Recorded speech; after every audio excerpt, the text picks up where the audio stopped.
Podcast Rural. No Podcast Rural hoje a gente vai falar sobre cobrança pelo uso da água.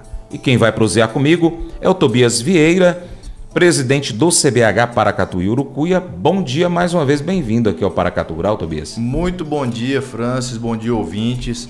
É um prazer estar aqui, trazer informação de qualidade, bater esse papo e levar informação para quem realmente precisa recebê-la, né? O Paracatu Rural vem fazendo esse papel muito bem feito e eu acho que é importante trazer mais essa notícia e um alerta para todo mundo, para a situação da cobrança ficar regular também com todo mundo, né? Muito importante isso. Certo. Primeiro vamos fazer o seguinte, vamos explicar para o nosso ouvinte o que é essa cobrança, né? Por que ela acontece? A cobrança pelo uso de água, ela começou desde a 9433, que é a nossa lei das águas, né? A 9433, ela prevê que a cobrança pelo uso da água, ela é um mecanismo tanto de conscientização do uso, como também tem o intuito de agregar valor a um bem que é tão precioso e que todo mundo usa, né? A água é um dos principais insumos para o produtor rural, assim como é também para a mineração, assim como é também para o saneamento, como é a Copasa, os SAAs, por aí, né? Então é sim uma necessidade, é algo fundamental para a produção e geração de valor. Então, com isso, a 9433, que é uma legislação de 94, ela já previu a incidência da cobrança em todas as bacias do Brasil. Em Minas Gerais, ela foi estabelecida através de um decreto em 2021. Já existia anteriormente, em 2021, outros decretos que estabeleciam a cobrança em algumas bacias hidrográficas, mas a partir do decreto 48.160 de 21, que decidiu implementar a cobrança no Paracatu e Urucuia, que é o nosso território. Né? Então, desde então, os usuários têm a obrigação de fazer o monitoramento através de hidrômetro e orímetro e anualmente apresentar a sua declaração para pagar a cobrança pelo uso de água. Isso foi uma imposição, como eu falei, desde a Lei Federal 9433 e que passou pela Lei Estadual e agora está aqui na nossa região para a gente fazer, né, tanto a declaração como o pagamento pelo uso da água. Então é muito importante que o usuário saiba que é uma obrigação legal. Né? Não é uma invenção de moda do Comitê de Bacias do Paracatu Urucuia, não é uma invenção de moda de qualquer região, é uma imposição legal que aplica em todo o estado de Minas Gerais. Entendi. Aí, em algumas conversas que eu tive, Francis, o pessoal às vezes pergunta, fala, mas fulano de tal, amigo meu lá no Alto Paranaíba não paga isso. Ele pode verificar no sistema que provavelmente, se ele tem outorga, o débito dele está em aberto no estado. E é por isso que eu faço questão de vir na rádio trazer esse alerta, porque se você não está acessando, se você não está pagando, provavelmente o seu débito está em aberto lá no estado e você precisa acessá-lo. Estou entendendo. Então, todo o estado de Minas Gerais atualmente já está tendo essa cobrança ou em algumas bacias ainda não foi implementado? Todo o estado tem a incidência da cobrança. Esse decreto 48.160, ele deu a oportunidade aos comitês de bacias para deliberarem sobre o valor do PPU. Sim. PPU é o valor que você vai multiplicar pelo metro cúbico por ano. Entendi. Então, por exemplo, nesse decreto previu, assim como nós decidimos aqui no Paracatu e Urucuia também, que o PPU utilizado aqui será o mínimo possível, o mínimo estabelecido no decreto. Então, outras bacias hidrográficas tiveram a oportunidade de debater, aumentar esse PPU, modificar a cobrança, modificar esses valores de uma linha para outra. Mas depois de 2 anos, que foi o prazo dado aos comitês de bacias, fica automaticamente estabelecido o valor previsto no decreto. Ou seja, depois de 2021, dá-se 2 anos, 2023, estabeleceu a cobrança em todo o estado de Minas Gerais utilizando o PPU mínimo que está no decreto 48.160. Estou entendendo. Então, quem são as pessoas que precisam então recolher esse valor? Muito importante essa pergunta, Francis. Todo mundo que tem outorga, ou eu costumo dizer que é outorga, porque existe o outorga que é o cadastro de uso insignificante, esse não incide a cobrança. Tá. Que é aquele pequenininho, pequeno usuário, aquele agricultor familiar, ribeirinho, que tem só uma captação para abastecer sua casa, esse não paga. Mas todo mundo que tem um outorga de verdade, que é aquela outorga que vem um certificado, que você tem que pagar uma consultoria para fazer esse processo para você, sim, todo mundo que tem outorga tem que pagar. Tanto aquele usuário que capta a água e deriva para uma irrigação, ou deriva para uma mineração, ou deriva para distribuição em cidades, quanto aquele que faz lançamento de esgoto também.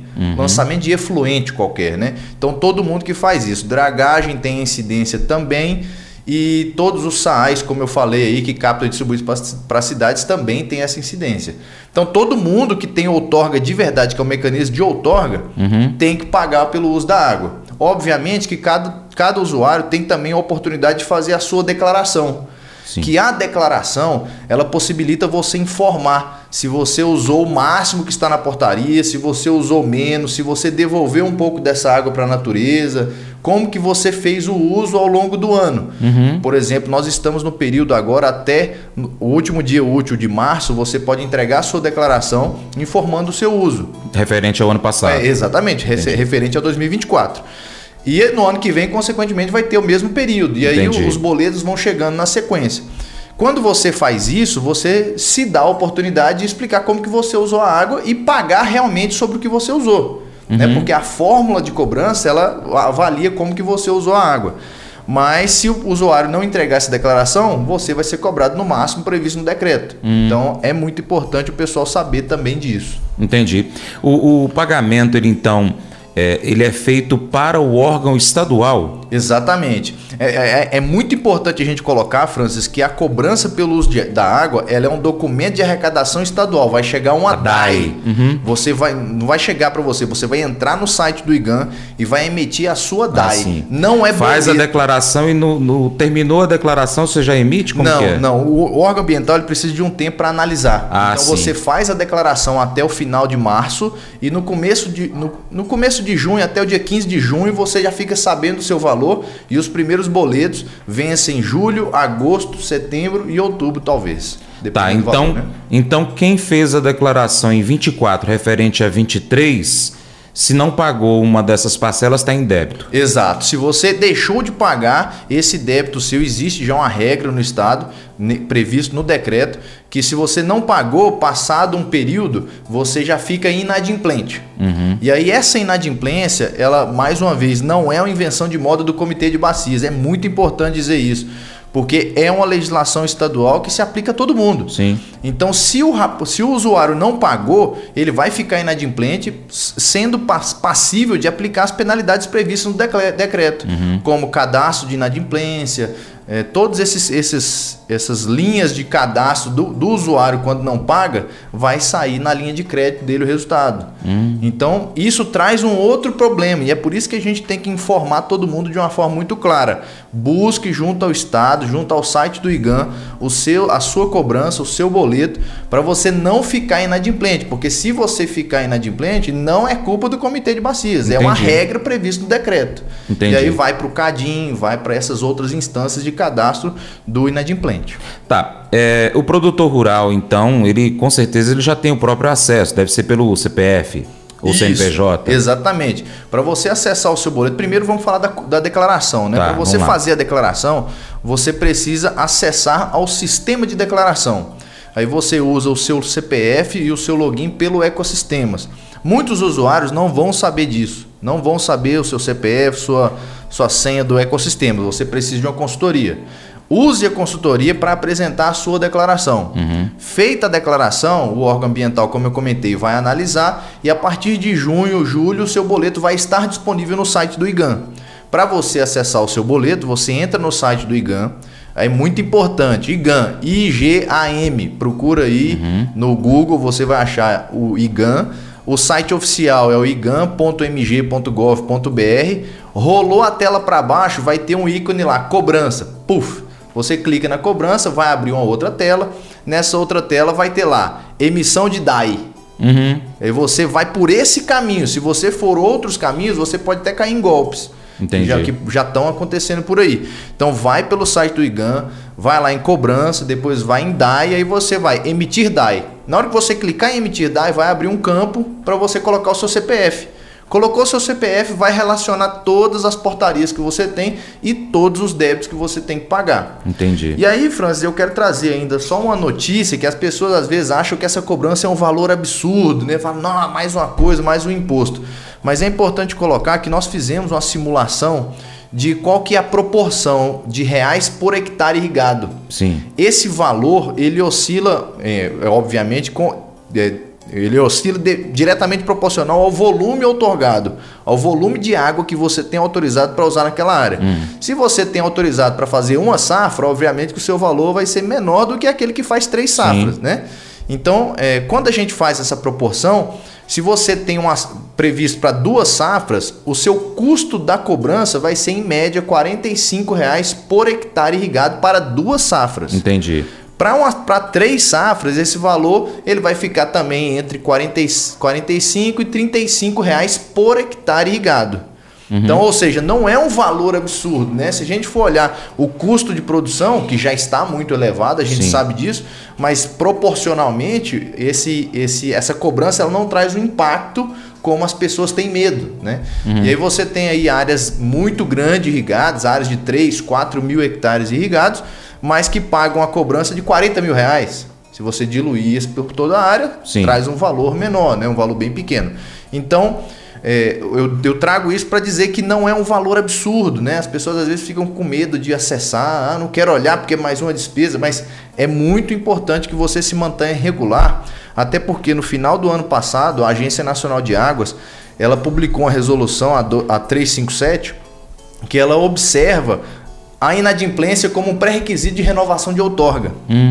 Então, essa regra já está funcionando na Agência Nacional de Águas. Para quem tem uso no Rio Preto, por exemplo, se não ficar adimplente, a Agência Nacional de Águas não vai renovar mais portaria de outorga de quem está inadimplente. E possivelmente é o caminho para que o IGAM também faça isso em Minas Gerais, né? Em todo o estado de Minas Gerais. Então, se mantenha adimplente, se mantenha em dia com essa obrigação, para quando chegar a necessidade da sua renovação ou retificação de a portaria de outorga, você possa ser renovado sem problema nenhum. Estou entendendo. Muito obrigado à audiência que já está aqui mandando suas mensagens. A dona Beth me solicitou aqui, e eu vou repetir para você também, eu já passei para ela aqui, o site correto aqui que o Tobias Vieira, que é presidente do CBH Paracatu e Urucuia, passou para você acessar e depois ter então chegar até o documento de arrecadação estadual DAE para o pagamento da água. Eu tenho algumas outras questões aqui para trazer com o Tobias. O site, viu gente, é o IGAM, I de igreja, G de gato, A de América, M de Maria, .mg.gov.br. Então, igam.mg.gov.br. Ou então só busca no Google, aí no seu buscador favorito, por IGAM, que vai chegar fácil. Nós recebemos aqui também já comentário de nosso ouvinte. Bom dia, Francis. O valor cobrado pelo uso da água não é absurdo. Absurdo é existir essa cobrança.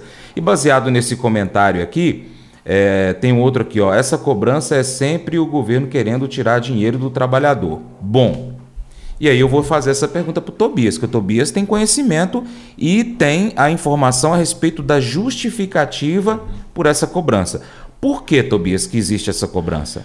Como eu comentei anteriormente, né, além de ser uma imposição legal, essa cobrança ela tem o critério, tem a intenção de realizar ações em toda a bacia hidrográfica. Então, se a gente conseguir imaginar que todo o país, né, eu vou falar mais de Minas Gerais, em Minas Gerais existem todas as bacias hidrográficas. Essas bacias hidrográficas têm cada uma a sua arrecadação e esse recurso levantado, ele é aplicado em ações de recuperação dessa bacia. Obviamente que um produtor que está lá no final do Rio Paracatu, ele vai pagar um valor muito alto. Esse valor vai ser aplicado em recuperação da bacia na nascente da bacia. Então, o valor arrecadado com a cobrança, ele tem o intuito sim de recuperar a bacia.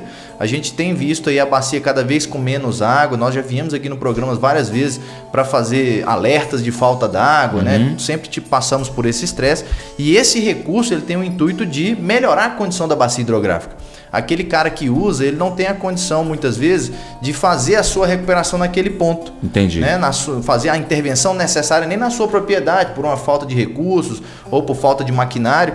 E aí, quando esse recurso vem para a gestão do comitê, mais cedo ou mais tarde esse recurso vai vir para o comitê e o comitê vai direcionar esses projetos a serem executados, de cercamento de nascente, de melhoria de bacia, de melhoria da qualidade e da quantidade de água. Nada impede também da gente poder desenvolver projetos de construção de barragens estratégicas na região. Então isso tudo vai ser discutido no comitê utilizando esse recurso, né? Então é importante saber que tudo isso faz parte de um todo, não é só uma situação pontual daquele produtor. Então vamos lá. 100% do valor arrecadado na bacia hidrográfica do Rio Paracatu volta para o Rio Paracatu? Como que acontece o caminho desse valor arrecadado? Isso, é muito bom esclarecer isso. Do 100% arrecadado, 7,5% é um valor destinado à gestão da agência de bacia. O que é a agência de bacia? É uma entidade que vai gerir esse dinheiro, porque o Estado não pode pegar esse dinheiro. O Estado ele não vai poder usar esse dinheiro para nada. Cai no Caixa Único do Estado, mas diretamente ele direciona para uma conta específica que essa agência gerencia. A agência ela tem que obedecer ao comitê, às vontades do comitê. Aí o comitê vai direcionar os projetos. Os 7,5% a agência vai utilizar para fazer a sua estrutura, pagar aluguel, contratar pessoal, contabilidade, administração, tudo isso. E os 92,5%, o comitê 100% desse recurso vai direcionar para as ações na bacia. Ações de educação ambiental, ação de recuperação, ação de melhoria da qualidade de água, melhoria de saneamento. O comitê que vai direcionar a aplicação desse recurso. E é importante colocar que sem o recurso, jamais a gente vai conseguir aplicar essas ações e melhorar a condição da nossa bacia. Né? Então é muito importante falar que as ações vão ser realmente aplicadas conforme a vontade do comitê de bacias, que é quem conhece aquela bacia hidrográfica. Entendi, tá. Então vou voltar lá no bloco anterior. Em 23 teve então o primeiro ano, que foi o ano base para fazer o recolhimento desse valor, que foi então pago em 2024. E quando é que esse valor fica disponibilizado para o CBH? Vamos falar aqui do Paracatu, mas para qualquer outro comitê de bacia hidrográfica, quando é que esse dinheiro que foi pago em 2024 chega no caixa do comitê local? Hoje, a situação atual do comitê é que o comitê do Paracatu Urucuia, ele ainda não tem agência de bacias. Mas estamos em vias de assinatura do contrato. Já estamos em negociação com o Estado, já foi feito um edital de chamamento, a agência já foi selecionada, que é a agência. Então cada comitê tem então uma agência? Cada comitê vai ter sua agência. Entendi. No caso do Paracatu Urucuia, para baratear a despesa, nós teremos a mesma agência de bacia de todos os outros São Francisco.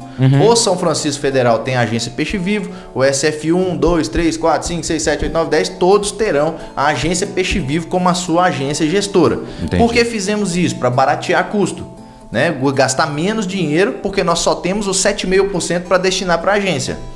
E aí agora... Vai otimizar esse recurso, entendi.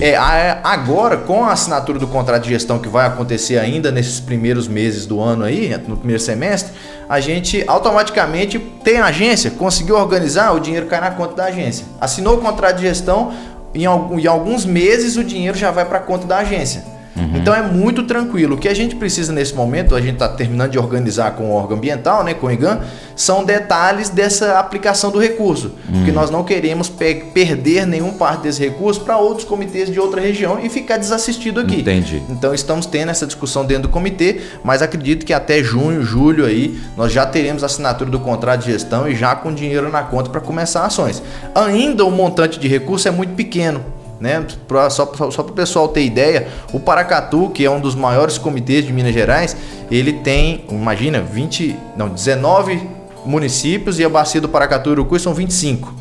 Então esse território todo do Paracatu e Urucuia, que é o maior comitê de Minas Gerais, 66 mil quilômetros quadrados, ele tem a possibilidade de arrecadar 13 milhões por ano. Então 13 milhões é um valor, quando a gente pensa, é muito, mas quando a gente pulveriza isso numa bacia desse tamanho, não é nada, é uma gota no deserto.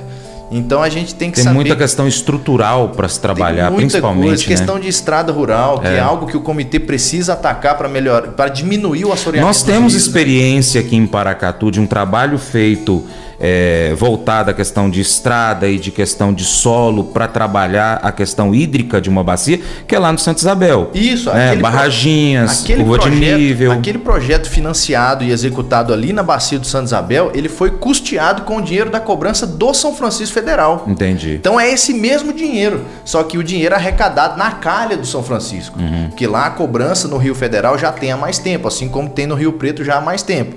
Agora, em Minas Gerais, nós poderemos ter a possibilidade de pegar esse dinheiro e aplicar nas ações que nós identificamos como prioritárias. Nesse caso, na bacia de Santa Isabel, foram gastos 6 milhões. Agora nós teremos aí 11 milhões, 12 milhões por ano para gastar em várias ações da bacia, atendendo todos os municípios, né? A gente precisa olhar para a bacia como um todo, não só para aquela questão local ali, eu gastei o dinheiro aqui, pegar aqui, gastar aqui. Naquele mesmo produtor rural, a gente precisa de olhar na bacia como um todo, né? Trabalhar Entendi. As áreas de recarga, trabalhar as áreas de nascente, porque na seca o que segura o rio são as nascentes. Tá. Vamos voltar um pouquinho para a questão da cobrança em si. Você me mostrou aqui no intervalo, eu gostaria de a gente trazer isso ao ar, com relação à inadimplência que você tem de informação relativo ao que deveria ter sido pago em 2024. E a gente vai falar mais uma vez sobre as consequências de não se pagar esse valor. Isso, Francis. É muito importante a gente vir aqui falar sobre inadimplência, porque, como eu falei anteriormente, tem algumas consequências de ficar inadimplente. Então, como o número de inadimplentes subiu muito do exercício 2023, que deveria ser pago em 2024, a gente vem preocupado com isso. Na bacia do Paracatu SF7, nós temos 32% de inadimplência. Na bacia do Urucuia, que é a região lá depois de Unaí, em direção a Arinos, né? A bacia do Urucuia, já tem 59% de inadimplência, já subiu. Na bacia do Médio São Francisco, que é lá SF9, lá para o rumo do norte de Minas, nós já temos 87% de inadimplência. Ou seja, eu acredito que os usuários não estão pagando esse valor, não por má fé, mas porque muitos usuários desconhecem que existe a cobrança. E existe a cobrança já está aí, né? Então é muito importante a gente levar a informação, dizer que você que tem outorga, você tem que pagar a cobrança. Se você não pagar, você está nesse percentuagem de inadimplência que eu falei com vocês. Ainda falando de outras regiões aqui perto da gente, nós temos a bacia do Paranaíba, né? Que o Paranaíba, o PN1, tem 50% de inadimplência. Também um número muito alto. Então metade dos usuários lá não estão sabendo que tem a cobrança. Então, eu trago, assim, eu venho aqui na rádio com o intuito de levar a informação de que a cobrança existe para todos os usuários outorgados. Essa outorga, ela tanto faz para captação superficial, né, de córregos e rios, quanto de poços artesianos? De poços também incide a cobrança. Mas, como eu falei anteriormente, só outorga. Cadastro de uso significante não incide. Mas ainda, Francis, vou detalhar um pouquinho aqui sobre a bacia do Paracatu, a porcentagem de inadimplência de cada linha, né? Por exemplo, da indústria nós temos somente 10% de inadimplência. Da mineração nós temos 0 de inadimplência. Até a mineração pagou a mais. Tem dinheiro sobrando e a mineração acabou pagando errado. A cobrança pagou a mais. Continua errando, viu, gente? Aí tem outros usos aqui, que são outros usos, como por exemplo, umectação de vias, uso para terraplanagem, abastecimento urbano, aí tem 67% de inadimplência. O uso rural tem 35% de inadimplência e o saneamento 5%. Então, somado isso tudo, o valor total está dando os 32% de inadimplência total na bacia. Mas veja você, se a gente conseguir atingir aqui esse outras, que é abastecimento de casa e abastecimento para umectação de vias, piscinão, pesquisa mineral, pesquisa hidrogeológica, esse outras aí perfaz um montante significativo de 67% dos usuários. Então é muito importante levar a informação de que a cobrança existe, né? Busque com sua consultoria. Talvez você não vai ter expertise necessária de achar onde é que tem que buscar a cobrança, mas procure uma consultoria, procure alguém para te ajudar. O sindicato, a Irriganó está fazendo um papel fantástico quanto a isso.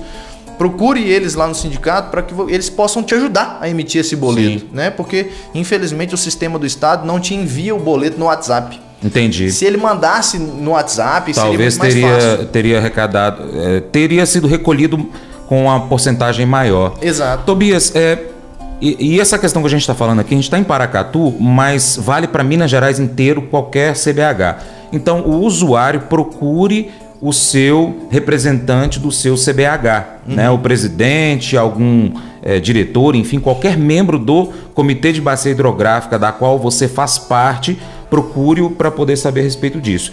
Para a gente finalizar nossa prosa, se não paga, você falou então que tem um registro de inadimplência.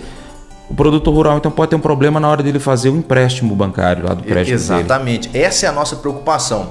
Porque imagine o seguinte, Francis, eu venho na rádio aqui com o intuito de levar informação, mas vamos supor que um cara não ouviu. Não ouviu da boca de alguém que tem a cobrança que o comitê que gerencia.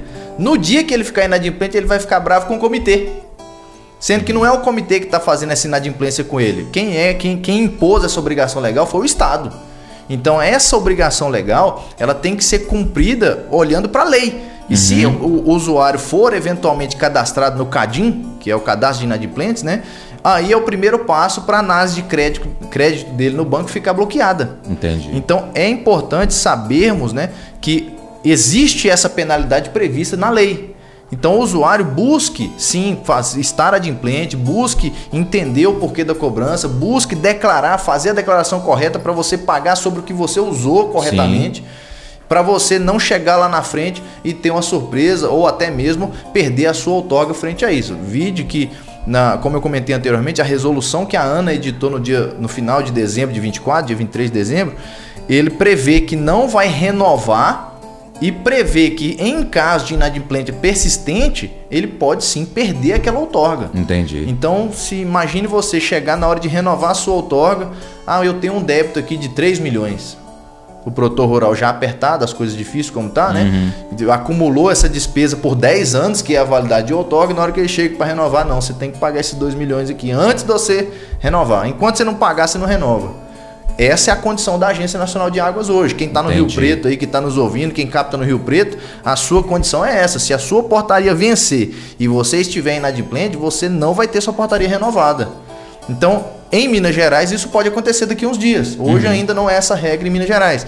Mas como a ANA já fez, a Agência Nacional de Águas, provavelmente o IGAM vai caminhar para essa direção também para diminuir essa inadimplência. Porque em Minas Gerais inteiro nós temos 60% de inadimplência. Entendi.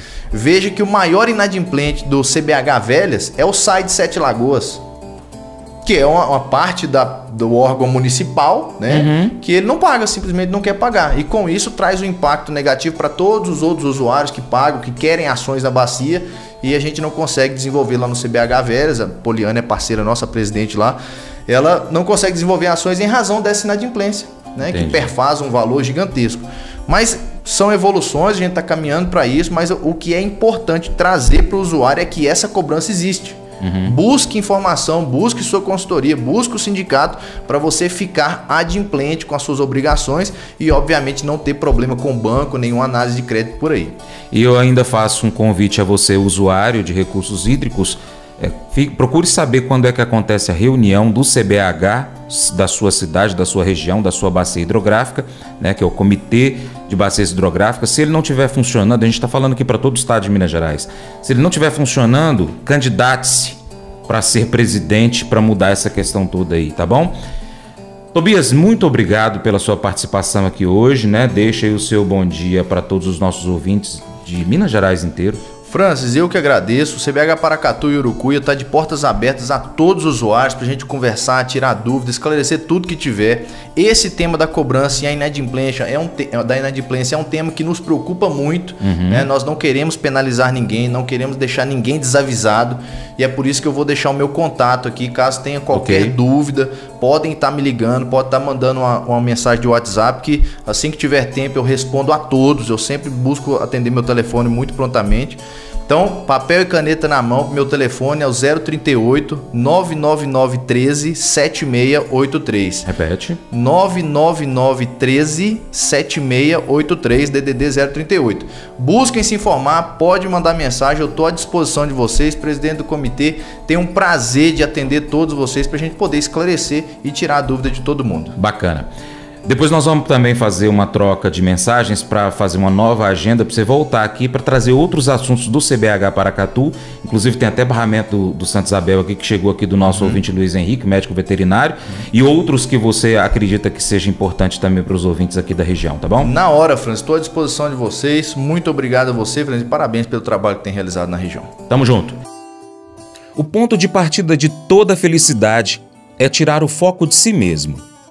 Se tudo que você pensa é sobre você mesmo, você será uma pessoa muito miserável. Se você realmente quer ser feliz, é preciso se importar com as necessidades daqueles ao seu redor. Paulo usa Timóteo como exemplo disso em Filipenses capítulo 2, verso 20 e 21. Pois Timóteo é o único que se preocupa com vocês como eu me preocupo. E é o único que de fato se interessa pelo bem-estar de vocês, pois todos os outros se preocupam com seus próprios interesses e não com os de Jesus Cristo. A maioria das pessoas se preocupa com seus próprios planos e não está cuidando dos interesses dos outros. O primeiro pensamento na maioria das pessoas pela manhã não é sobre como outra pessoa está se sentindo. A maioria das pessoas está preocupada com os seus próprios problemas. E é por esse motivo que a maioria das pessoas é infeliz em suas vidas. Se você quer ser uma das raras pessoas não egoístas, precisará mudar seu foco. É necessário tirar o foco de si e colocá-lo nos outros indivíduos. Isso não vem naturalmente. Por isso é algo que você precisará aprender a fazer. Seja intencional ao tirar os olhos de si para olhar para as necessidades dos outros, onde você encontrará felicidade ao servir a Deus através do serviço prestado a terceiros. Que ninguém procure somente os seus próprios interesses, mas também os dos outros. Texto de Filipenses, capítulo 2, verso 4. Esse devocional faz parte do plano de estudos Hábitos de Felicidade, do aplicativo biblia.com. Muito obrigado pela sua atenção, Deus te abençoe e até o próximo encontro. Tchau, tchau.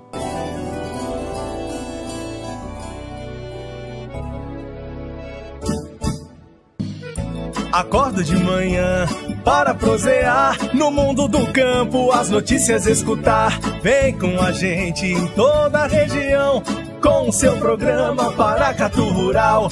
Tem notícias, informação e o mais importante, sua participação. Programa Paracatu Rural. Programa Paracatu Rural.